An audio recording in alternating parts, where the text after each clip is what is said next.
The days of doing endless reps of sit-ups and 30-minute ab circuits to train your core are done. Most people think that having a strong core means having shredded abs and a six-pack. And in reality, some of the leanest people I've trained have had terrible core strength. Effective and efficient core training is one of the most overlooked parts of most people's training program. So if you stick with me for the next few minutes, by the end of this video, you'll know what true functional core strength looks like and how to build it without endless reps of sit-ups. And if you stick around, I might even show you some of my favorite core exercises. Let's dive into it. So one of the first things we have to ask is, having a six-pack a sign of having a very strong core? And the answer is, it can be, but it isn't always.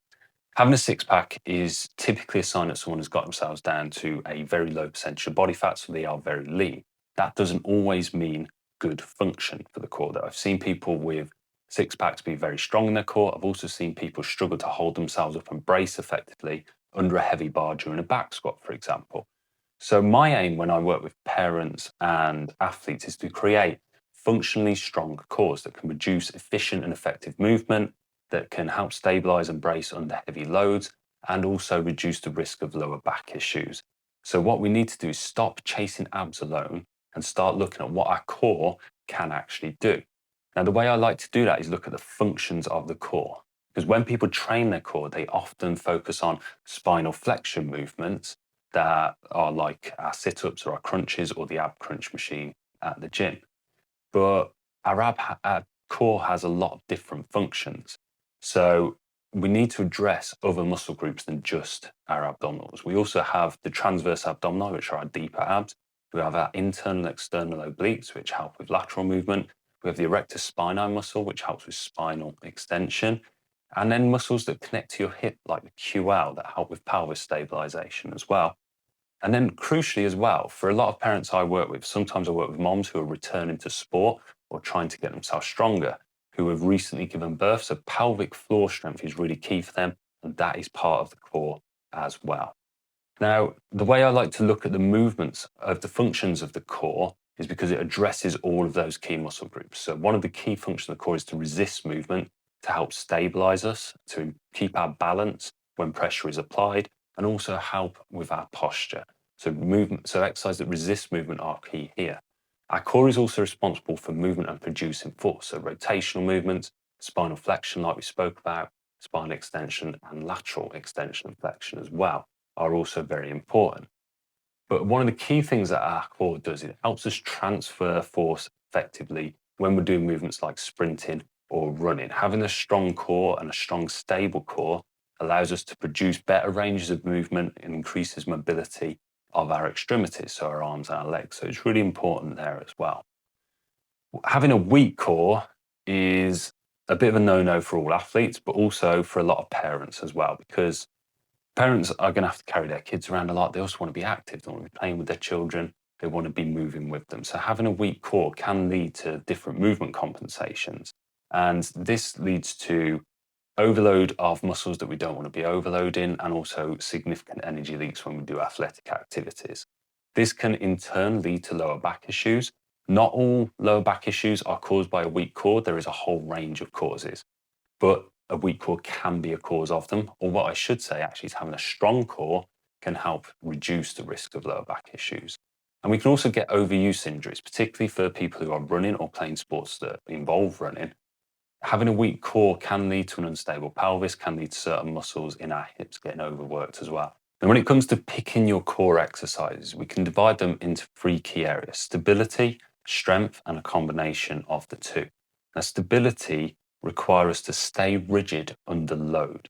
So this could be something like a plank, a Pallof press, typical examples that we see in the gym sometimes. Strength actually requires us to produce force and movement. So one of the most obvious ones being an ab crunch under load. And then the most advanced exercises have an overlap and a combination of both of these. So in terms of some of my favorite stability exercises, I like stuff like suitcase carries that have an offset load to train anti-lateral movements. I then also like stuff like dead bugs with an overhead band as an anti-extension movement, great for postural stability, great for pelvis positioning as well. But then I also like to load my stability movements. Now, a Zerch squat is quite an advanced exercise. Yes, it's a lower body exercise as well, but it's also a really good way of loading the stability of the core, forcing you to brace under a really heavy load. And when it comes to strength, yes, you can use abs and crunches and ab crunch machines and load them. You can use stuff like hanging leg raise as well. But for me, once you can do those, you need to go to more advanced exercises. So stuff like candlesticks, for example, ab rollouts, I'm doing on my toes here to try and make it even more advanced. And then heavy rotation movements like landmine rotations are really good options for this type of thing. But the key thing is to progress through a continuum. So if you're a beginner, I would always start with stability. To start building that postural endurance, and that's a really safe way to go. Use your planks, use side planks, those types of exercises. Once you get stronger, start progressing to heavier strength movements and make sure we're starting to apply some load, build hypertrophy in the core muscle, so actually grow them in size.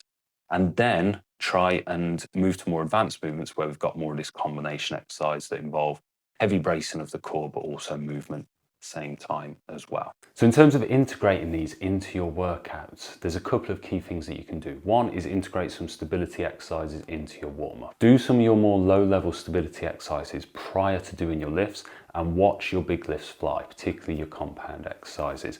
This is really important, especially if you train in the morning, because you need some core activation prior to doing those types of lifts. So this can really help. In terms of strength exercise and our more advanced movements, we always just want to make sure that they come after our main compound lifts.